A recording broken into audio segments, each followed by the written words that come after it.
Hello, hello, hello. Lisa Copeland here with Real Estate Her Way. I've got another amazing guest today, another amazing female expert in the real estate industry, Lacey Newman, new friend of mine, top producing broker with Compass in Nashville, which, Lacey, I have told my whole family, if I did not live in Central Texas, I would live in Franklin, Tennessee, I right get it. outside of Nashville.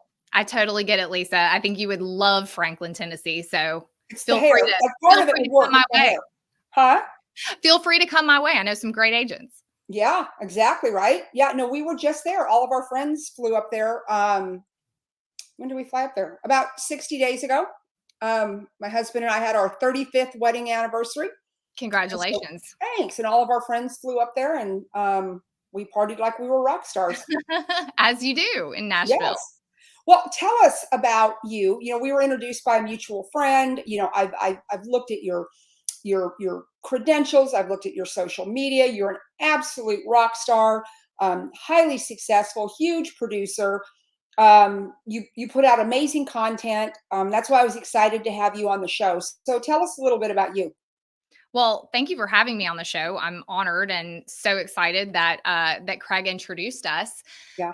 But I mean, my background, I've lived in Nashville for 20 years. I grew up in a small town in Georgia, and I got into real estate almost straight out of college. About 2 years after college, I got into real estate. And um 2005 was a lot like 2021.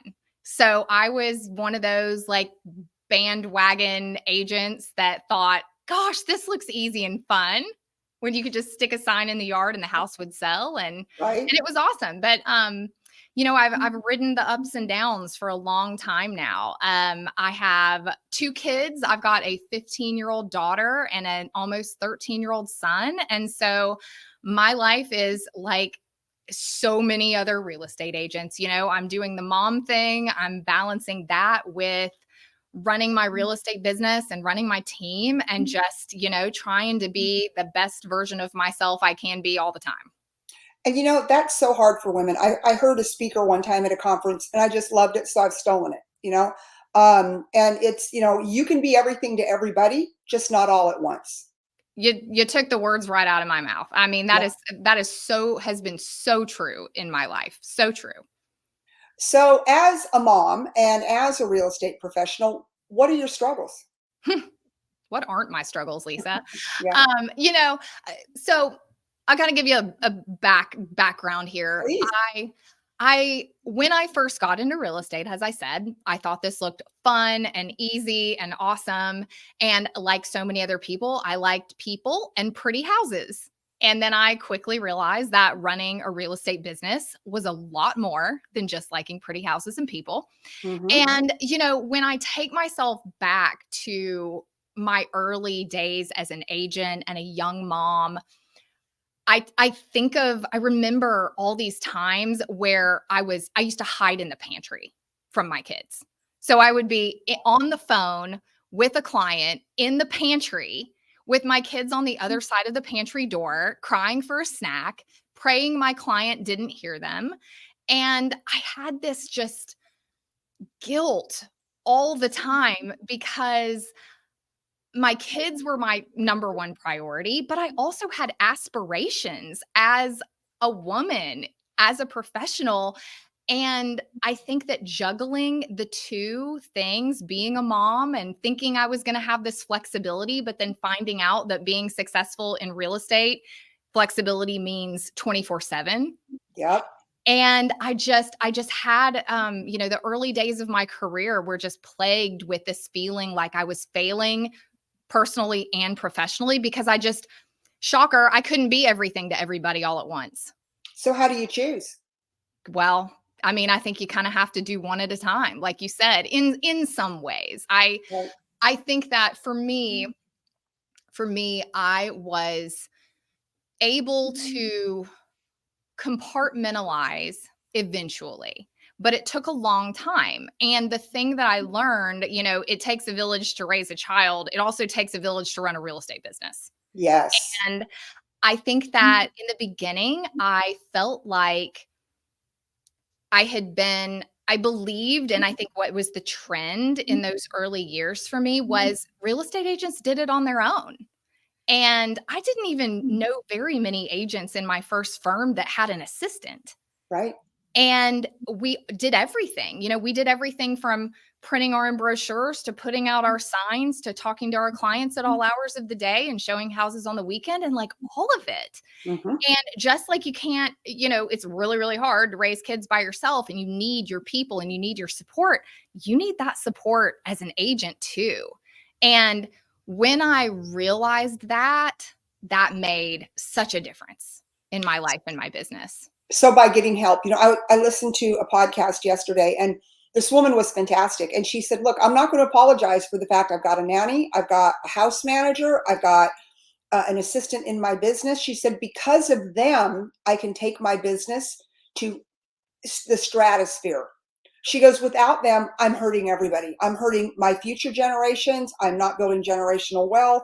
I'm even hurting my children because of that, like undertow, that resentment almost. Mm-hmm. And I think that women, and I love that you said that, because I think that women so many times, they're just like, well, I can't do that. Or, people will judge me. I'm thinking, if I wouldn't judge someone if my dear friend Elena Cardone, she's got a house manager. When you've got houses and estates the size of theirs, you need help running them. Absolutely. I have 1,000 agents on my team. I couldn't do this by myself. No. It's Heaven like, forbid. yeah. That would So, be terrible. yeah. And then also I see that when we employ people, that makes our business even more valuable to the economy, to the local Mhm. economy, to the national economy, right? It's like we're sharing in what we do. We're training other people. We're mentoring them as they go. I've had 2 assistants that have moved from assistant to rock star agent with me. They're like, oh God, if you can do it, I can do it, girl. I'm gonna get my license, and can I jump to the other side? I'm like, absolutely. All you have to do is find your replacement. That's always my rule. And You train them. have to find your replacement, please. Do not leave me hanging. So true. Well, Lisa, I'll tell you one of the things that I am proudest of in my career that I think is so undervalued in real estate. And when I tell my friends this that are have young children now, they're just like, wow, I turned my nanny into my best real estate team member. So Ooh. I went through a divorce in 2014 when my children were 3 and 5.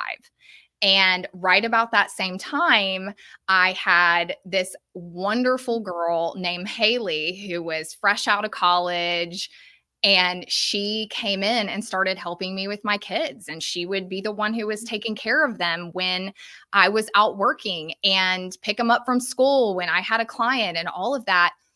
And I looked at her one day and I'm like, she is incredible. I mean, I trust her. She's amazing. She's so capable. She's outstanding. Somebody else can pick my kids up from school. I need her to help me in real estate. And so Haley started out as an unlicensed assistant, eventually got her real estate license. She has been with me for 10 years. She's Wow. the top agent on my team.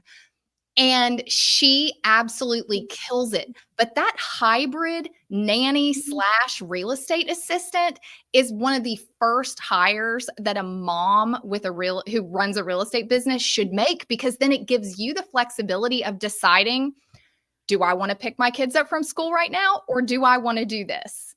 Amen. You See, I just get to love that. choose. I love And it's that. great. So tell us about your team. So my team is called the Herd Newman team, and we are at Compass in Nashville. I have a business partner, Jonathan, we started our team together in 2016. Like I said, Haley's been with me since 2014. And then we have 3 amazing other agents on our team right now, Olivia, Brooke, and Meryl. And we're just doing, it's just awesome. Like, I don't know what else to say about it other than it's amazing. We have such a great group. And, my team has been a little different in that I haven't grown my team to grow my business. I've grown my team as I grew my business. Very And smart. so, giving, like, I've just found that as gratifying and wonderful as it's been to help Haley find her place and become, the professional that she absolutely had the capability and desire to be, getting to continue to mentor and nurture the people on my team it's just such a fulfilling part of this business, and I just absolutely love it. I love leading my team. Yeah, I do too. I mean, that to me is the best part of the whole thing, Mhm. is being in the people business and watching people grow. Absolutely. Okay, let's talk about real estate investing. Mm. Um, what is your what is your take on investing in real estate? Like, do you prefer single family, multifamily, syndicates? What, how do you advise your clients when they say, I've got this much money and I want to get in I love people. I want to get in the game. Like, you've got $5,000. We're going to play a small game here. Okay. Um, but what do you do? What is your first piece of advice for people out there that want to get in the game, and how do you lead your clients? Well, number one, you just have to get in the game. You have Mhm. to start somewhere. And so it doesn't matter if you have $5,000 and you have to buy the least expensive investment property or least expensive home that you can afford. Getting in the game just means getting in the game, no matter where you are. And then you can continue to build upon that and roll that over as time and time goes on. And my personal specialty, what my team does best in Nashville, is we sell luxury homes and we sell luxury new construction. And I can tell you, this is embarrassing. I'm embarrassed to admit this, especially publicly, but one of the dumbest moves I've ever made was putting so much money down on my personal home when I bought it in 2020 at a 2.65% interest rate. Yeah. I want to kick myself for doing that because I have all this equity in my home, and I just didn't at the time think about how inexpensive money was to borrow at that Yeah. moment, and I just should have put 20% down instead of 50. And that's this mentality. I mean, my parents are like, a paid off home is the new Mercedes in the driveway.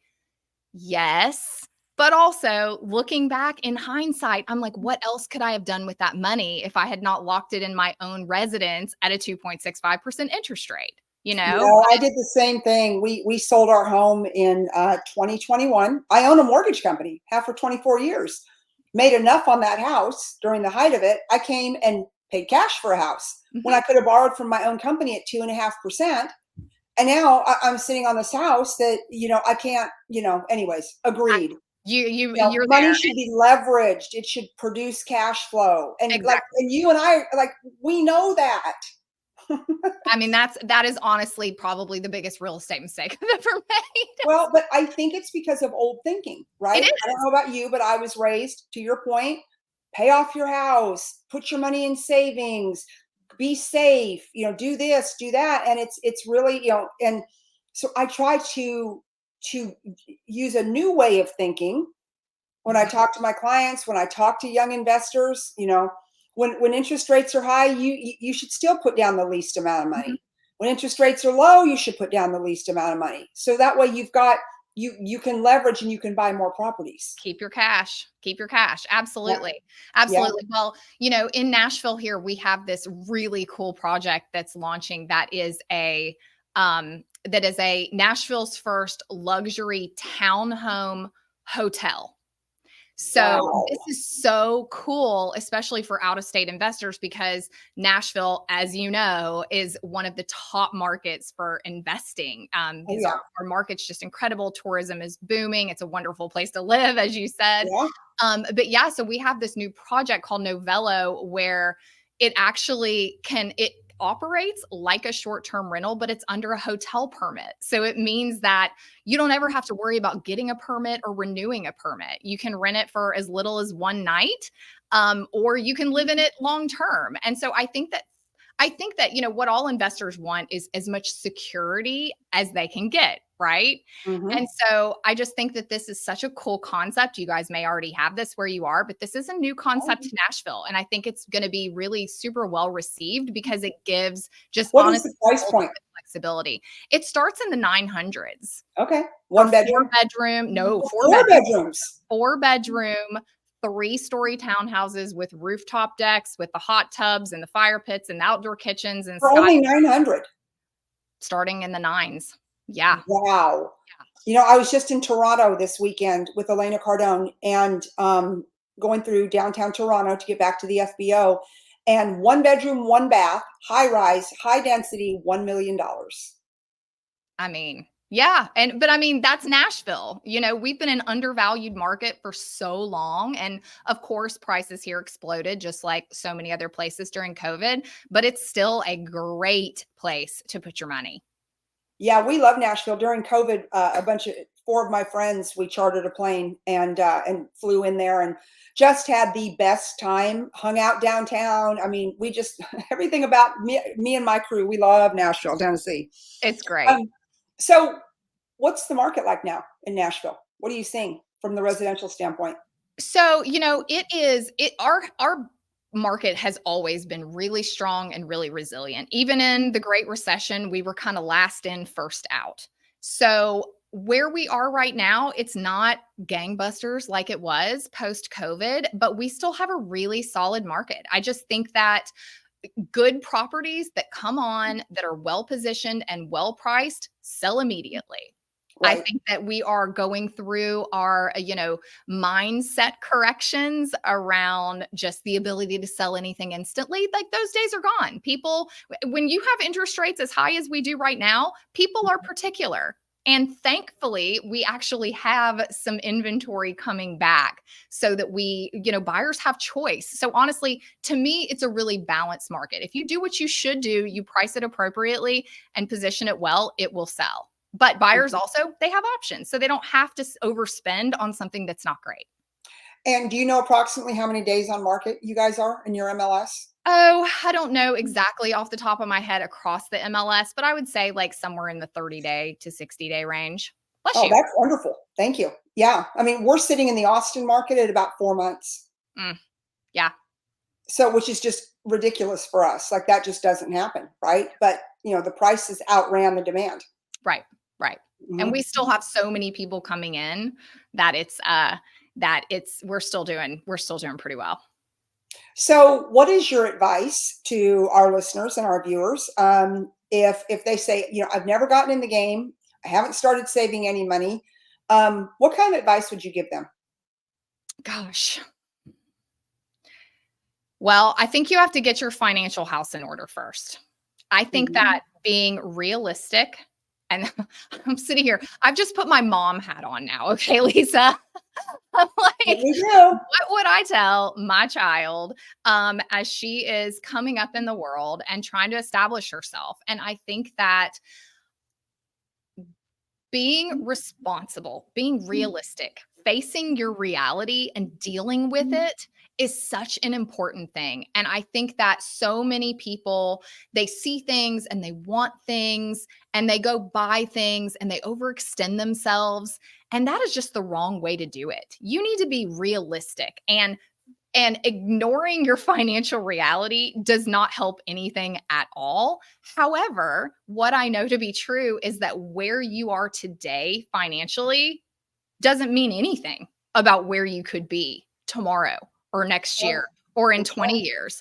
And so I think it's just having a real heart to heart with yourself and accepting where you are and looking for opportunity and having discipline around the way that you spend so that you can begin saving money and then start getting in the game as soon as you can. And you're always paying somebody's mortgage. That's right. It may as well be your own. And if you're renting, the interest rate's 100%. Exactly. So Exactly. yeah. So why not get into the game? Yeah. I wish Um, I'd started a lot sooner. yeah. So are you a real estate investor yourself? A little bit, but I typically have stayed in the growing of my business. I have invested in the growing of my real estate business and invested Sure. in myself personally more than anything else because I I always feel like investing in yourself is the best investment that you can make. Million percent.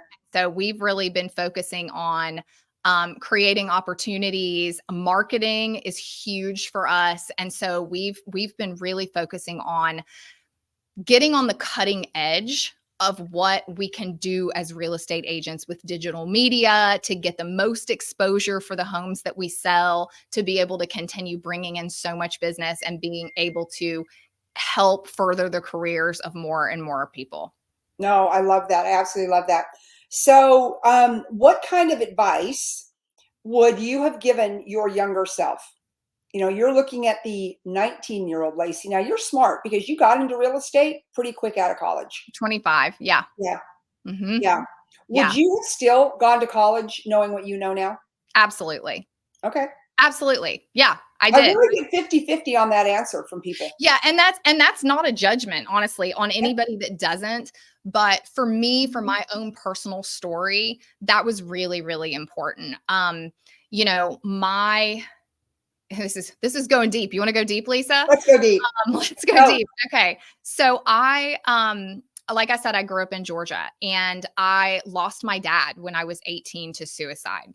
oh, And it was as gut wrenching and heartbreaking as you could imagine. And my mom was a really smart lady, still is. She's still here, thank goodness. But she had a life insurance policy on my dad, even though they had been divorced for many years.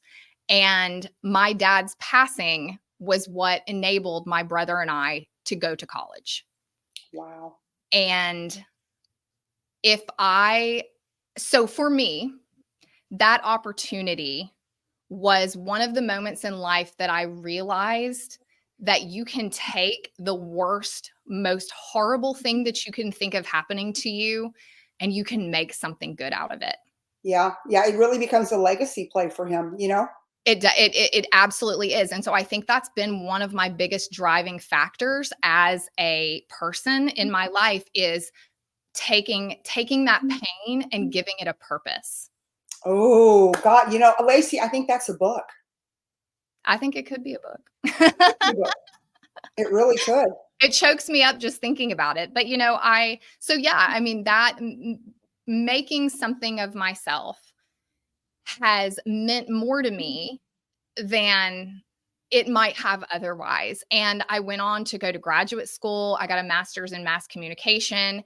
And that has been huge in helping me be successful in real estate. Having a Of background in course. PR and marketing, all of what I do, I don't come at it from a sales lens. I come at it from a public relations and marketing lens.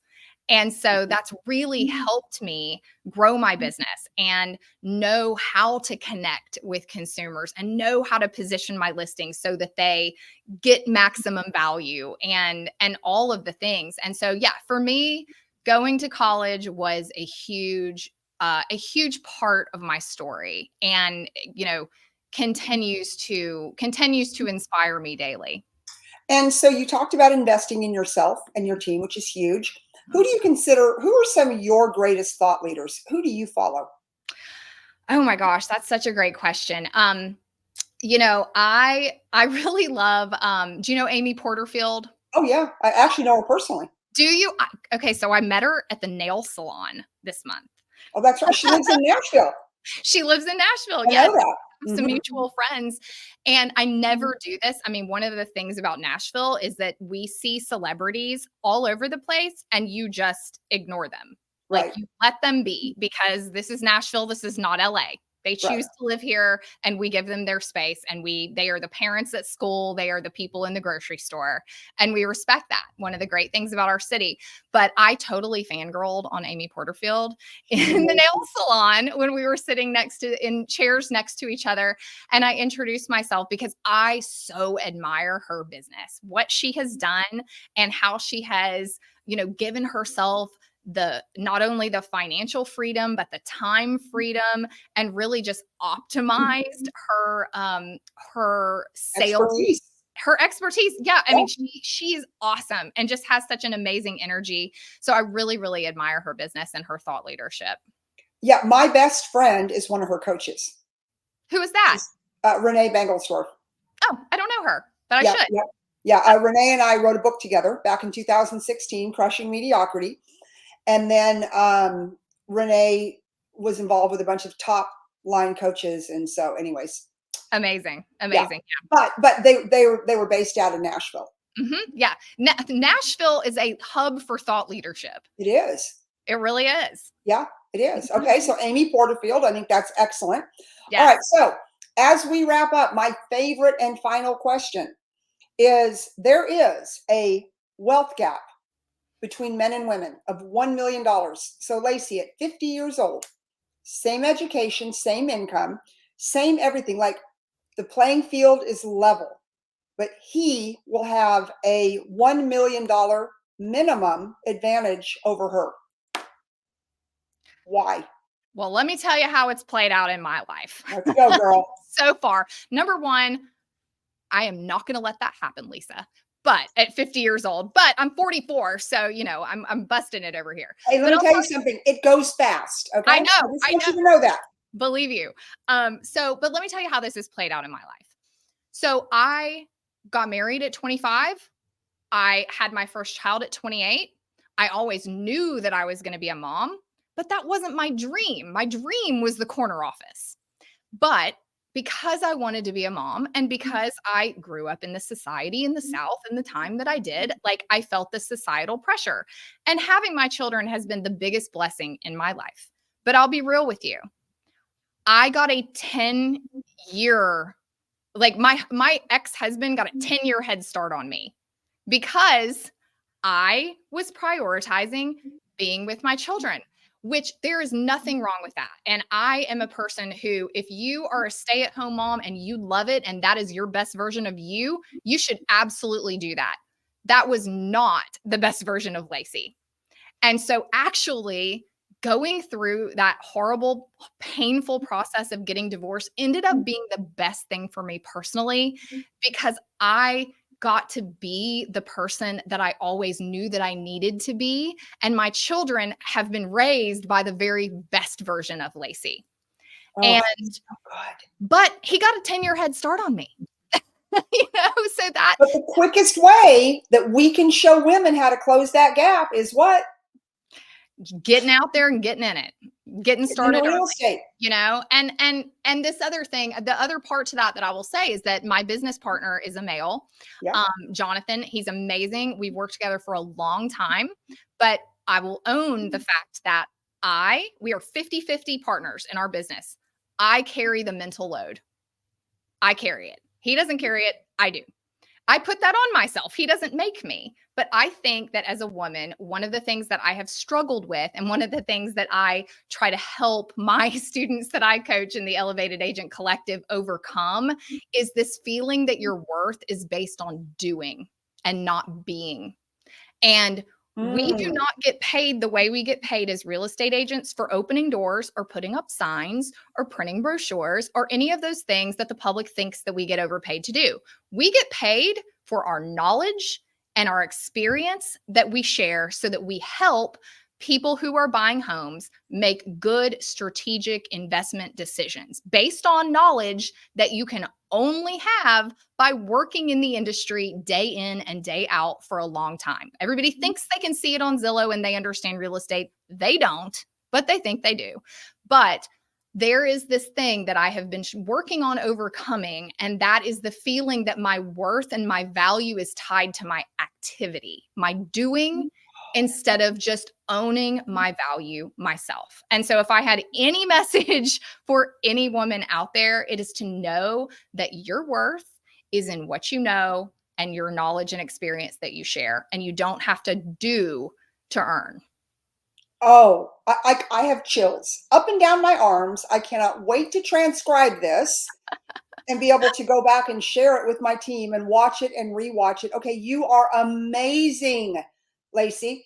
How do people get a hold of you? How do agents get into your coaching program? How do people follow you? How do people, if they're coming to Nashville, how do they buy houses from you? Tell us. Well, let me tell you. Okay, so the first and easiest is come find me on Instagram.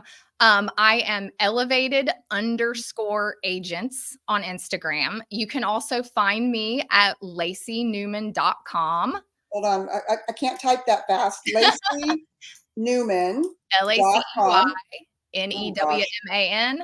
Hold on. Keep talking. So I love to do this stuff. Lacey Newman. I'll put up one of them .com because that .com. way they can get to everything. Is that They right? can get to everything. Go to lacynewman.com. You can learn all about my real estate business, the Herd Newman team, my coaching program, the Elevated Agent Collective. And yeah, connect with me on Instagram at elevated_agents. Oh my gosh. Okay. Thank you, Lacey. I love getting to know you. You inspire me. I think you're amazing. And definitely on my next trip to Nashville, we will get together. Let's go. Absolutely. Thank you for giving me the opportunity to speak to your audience. I Of hope course. you guys have gotten a lot out of it. And I've loved Yeah. connecting with you, Lisa. All right. Talk soon. Bye, Lacey. Bye.